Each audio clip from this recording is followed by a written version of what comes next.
Hey, welcome to Select Arcane! A few weeks ago, I was invited to participate in a friendly collaboration called Monster Me, held by Enchantarium. You may not have seen this come up in your email because this is a Patreon-only, exclusive collaboration. Now, I'll let you in on a little secret, and this has never before been shown on my channel.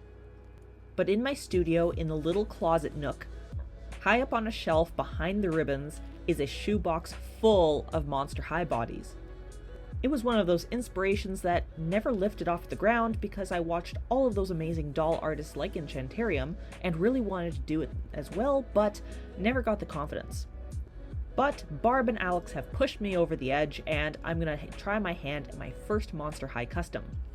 Now remember, I only customize dolls at 1/9 scale, which is tiny in comparison to the 1/6 scale that is Monster High. So let's get started. When Monster High came out, I was just a little too old to enjoy it. None of my friends watched it. I didn't even know it existed until many years later, where I discovered YouTube channels that dedicated their lives to doll customizing. But I was all about the early to mid 2000s gothic aesthetic that was all around the cartoons. You can find me anywhere dark and creepy. And to be fair, I have not changed much since my youth.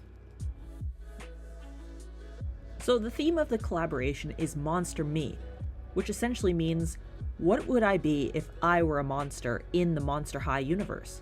I think that question's easy enough to answer. I think I would be a vampire. I stay up all night crafting and working on stuff. My diet is high protein with tons of meat. And blood is not off the menu if you cook it down. I burn in 3 seconds if I'm out in the sun. And I've had many complain that I'm blindingly pale. So vampire fits the bill. But saying all that, and knowing that it does fit really well, I think it's a bit of a cop-out. Slap some fangs on, put some glasses, and there we go. So instead, I'm going to go a completely different route. If you don't have any relation to Eastern Europe, you have probably never heard of the Rusalka. No, not the horse. But you have probably heard them referred to as sirens. Beautiful maidens who lure unsuspecting sailors to their death by singing. The Slavic Rusalka is a little bit different, but similar. There's two sides to the story.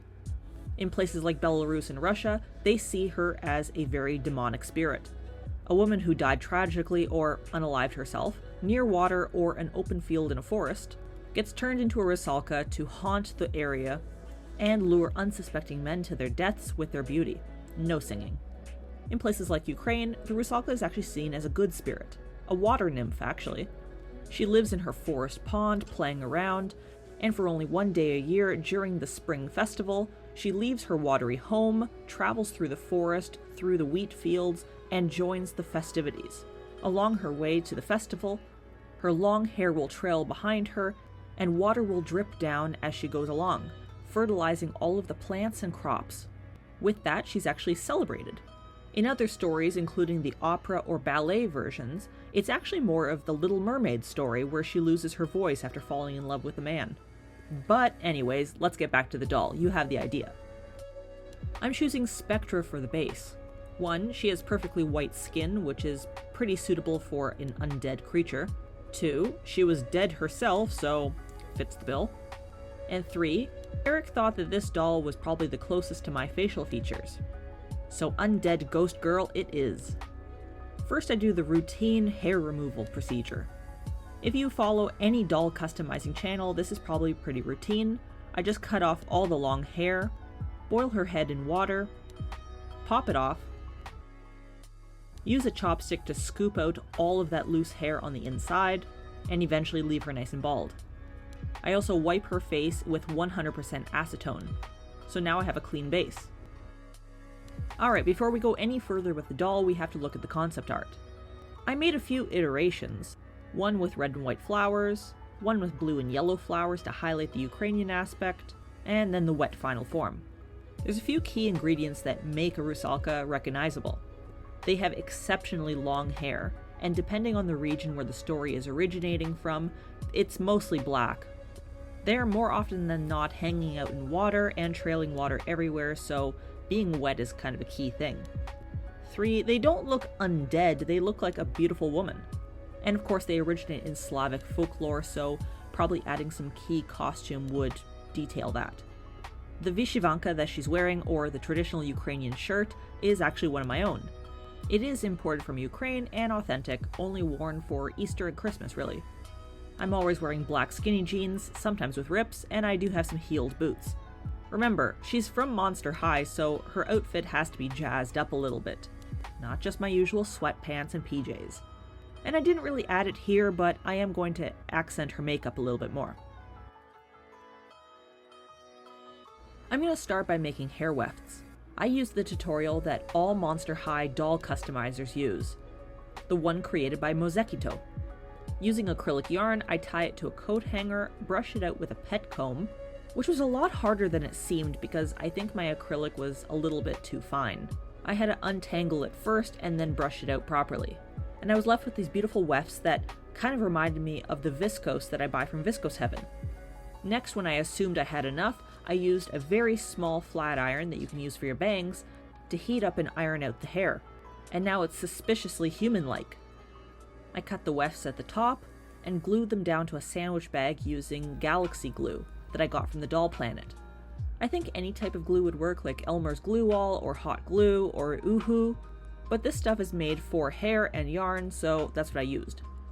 The next day I came back when it was dry and trimmed it up, creating these beautiful wefts. Leaving the hair alone, let's go back to the face. I have major trust issues with Mr. Super Clear, the go-to Monster High customizing setting spray. It's ruined countless model horses for me, and even though I have it in my cupboard, I can't bring myself to use it. So I'm going over to old trusty Tester's Dull Coat. I've tested this on my 1/9 scale dolls, so I really hope this works. I just spray the head evenly while it's piked on a chopstick, and let it dry for about 20 minutes.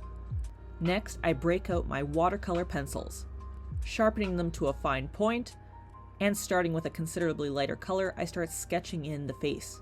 People have always told me throughout my life that I look very unapproachable. My resting bee face makes me look like the biggest jerk ever, so I'm told. So I want this Rusalka to be really misunderstood. Maybe she's a really good Rusalka, but her face doesn't really show it, so people just assume she's bad. So I want to give her this really blank, slightly unapproachable, but honestly probably just thinking about what to have for lunch face.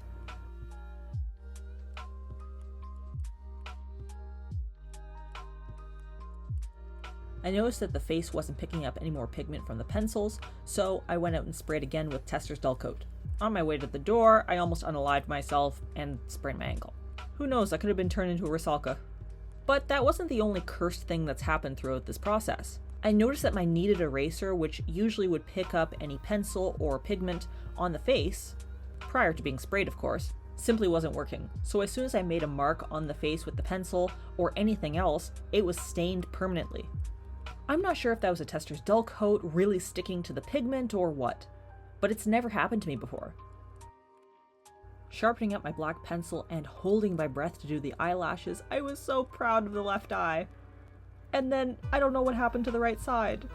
And it's so accurate when doing my own makeup. I cannot do my own left eye. It always messes up so badly. So I actually didn't even try to fix it that much because it's just a me thing.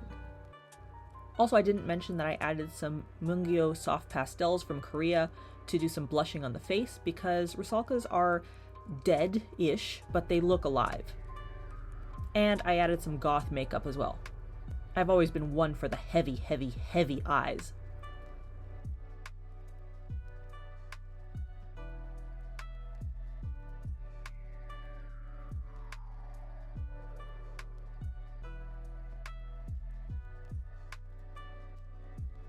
At this point I broke out the gouache paints. They lay down very, very flat, so they're really good for this tiny scale. And they're halfway between acrylics and watercolors, where they have the nice pigmentation of acrylics, but you can water them down and remove any paint like watercolors, so it's a lot more forgiving.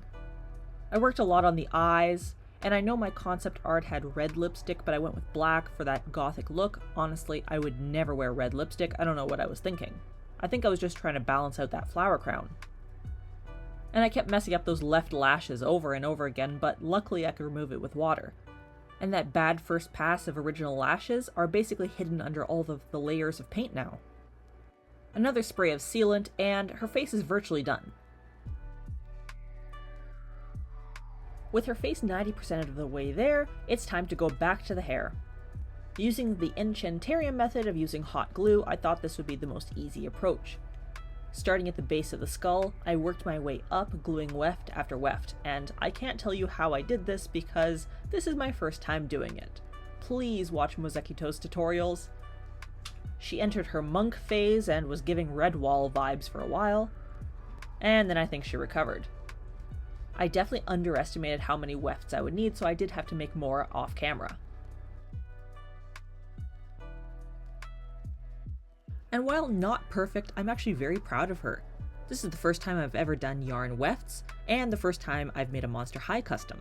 Some of the glue does still show, and it's a bit lumpy, but after some styling later on, I think she'll look pretty great. At this point, her face-up was so close to being done. Glossing the key points like her eyes and lips were on the agenda, but also most importantly, the lip ring. I've had mine for maybe 7 years now, I don't even remember. And I hardly remember that it's there, so it almost got left behind on the doll. I started by taking a pin and pressing it into her face. I tried so hard not to ruin her makeup. Next I took some jewelry wire and looped it around my pliers. I tried inserting it into the face and failure occurred. The wire scratched off half of her lips, and even worse, her sealant started cracking. Oh man, I definitely pressed too hard. So off camera I did some repairs, made the lip ring, fixed up her makeup, and sprayed her face. A few weeks later, yes, weeks, I started on the clothes. I finally got the chance to use Delightful's clothing patterns, specifically for the leggings and the blouse. It was so refreshing actually finding a pattern that would fit rather than having to make my own, which of course I don't know how to do. I dug into my fabric bag and pulled out some old polo shirt. It's actually the perfect material for Monster High leggings. And it's definitely too big for my model horse dolls. So starting with those leggings, I cut out the pattern as described by Delightful, and sewed it together. These pants took me a whole day, but I think they're my best to date. And look, they don't even fall down and show her butt. I call that progress. Next, I did the same for the Vyshyvanka. I used Delightful's blouse pattern, which was considered a difficult pattern to use, but in my limited sewing capacity, I found it alright. I ran into the exact same issue I did with the Karen doll and the sleeves, so we're gonna ignore that, and maybe next time I'll get it right. But all in all, I think the blouse turned out pretty good. I was going to actually hand embroider the Vyshyvanka, but no thank you. The scale was too small and I really didn't want to poke holes in it and ruin it. So instead I turned to acrylic paint. I couldn't get the exact detailing down with the little flowers, but dots are good enough I think. Off camera I used an embroidery thread to fish through and turn into her little tassels. The shoes were MacGyvered together. I stacked some craft foam, sawed it off in the key places using an X-Acto knife and scissors, placed some fabric over top, used hot glue to round out the shape, and added some paint. No pattern, just went for it. The gray fabric I got from a Japanese dollar store downtown, and I thought some of the pattern was perfect for the cuffs of the boots. I sewed those together into a little loop and attached them directly to the boot. All of these clothes are permanent, but honestly I don't have the know-how to make them temporary, and I'm not going to be undressing her anytime soon. Before I attached the head to the doll, I made her necklaces using Czech Republic seed beads. Say that 3 times fast. Not that I would ever wear these, they're just not my style. They are very, very traditionally Ukrainian. Made from red coral, you can find these all over Ukraine, usually used in celebrations and special events. The purpose of these necklaces is to kind of round out the doll's cultural heritage. Then it was time to attach her head back to her body. I didn't really know how else to do this, so I boiled some water and just tried to dunk her neck in, which eventually got her hair a little bit wet, loosened some of the glue, then her whole wig came off, some of her face cracked. Yeah, it was a whole thing. But in the end, I wrestled it back on, fixed her hair, fixed everything else, and she was good to go. And the last thing really to do was the flower crown. Pinning a black ribbon to her head, I attached some paper and fabric flowers. some plastic leaves, some more plastic flowers, and gluing the ribbons into the crown. Traditional flower crowns really center around sunflowers and wheat, but I got the sunflowers but not the wheat. But when I was growing up, flower crowns came with a variety of flowers, so it didn't really matter. I tried to keep the palette a little bit more muted and fall-like because 'tis the season, and because I would never wear bright colors if I could help it.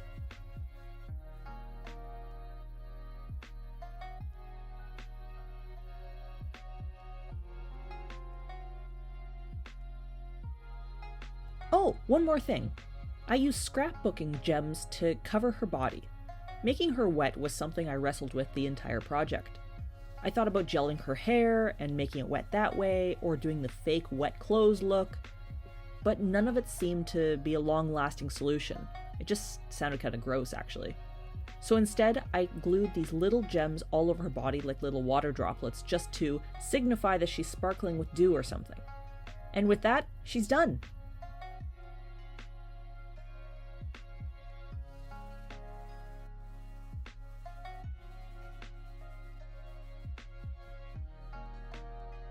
She's not perfect, but she's my first Monster High custom ever. And I think if I was roving around Monster High myself, this is probably how I would dress. I changed a few things in her design to balance her out a little bit, but I'm really happy with those changes. What do you think? Thank you so much to Alex and Barb from Enchantarium for hosting this collaboration. I never would have opened my Monster High body box if it wasn't for you guys. I know Monster High might not be everyone's cup of tea because you're here for my model horse stuff, but I think it was a fun side quest. The collaboration got extended to October 7th, so you'll start seeing those videos very soon. The reason I'm posting right now, you ask? Well, today's my birthday, so I thought it would be appropriate to post a video of making myself on my own birthday. This wasn't planned, it just happened this way. Thank you so much for watching, and if you like this video, please like and subscribe. You can follow me on Instagram @SelectArcane, and I promise that it'll be model horse stuff next time. Thanks so much, bye!